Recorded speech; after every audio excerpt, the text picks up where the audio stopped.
même, parce que moi je réclame Koundé, mais même Disasi qui a été plus constant, ou avec cet anglicisme que les entraîneurs utilisent, consistant avec Monaco, parce que Fofana et Disasi ça a été les plus constants à l'automne avec Monaco, et ben c'est pas déconnant.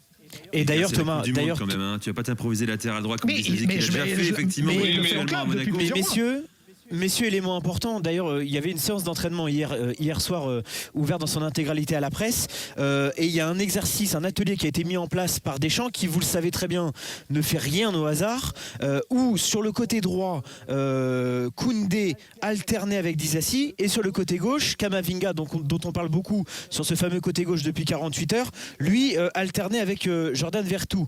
Ce n'est pas un hasard. Alors même si, pour être très franc et très transparent, on a trouvé Camavinga un peu faible, voire mal à l'aise dans ce rôle-là, c'est quand même un travail qui est mis en place par le staff de l'équipe de France. Arthur, c'est le seul débat qu'il y a finalement en équipe de France pour l'instant, c'est ces deux latéraux. Qu'est-ce qu'on fait suite à la blessure d'Hernandez? Il y a le débat parce que, pour vous donner un peu les coulisses, dans la foulée de cette victoire face à l'Australie, Didier Deschamps a eu une très longue discussion avec Théo Hernandez dans le vestiaire dès la fin de la rencontre.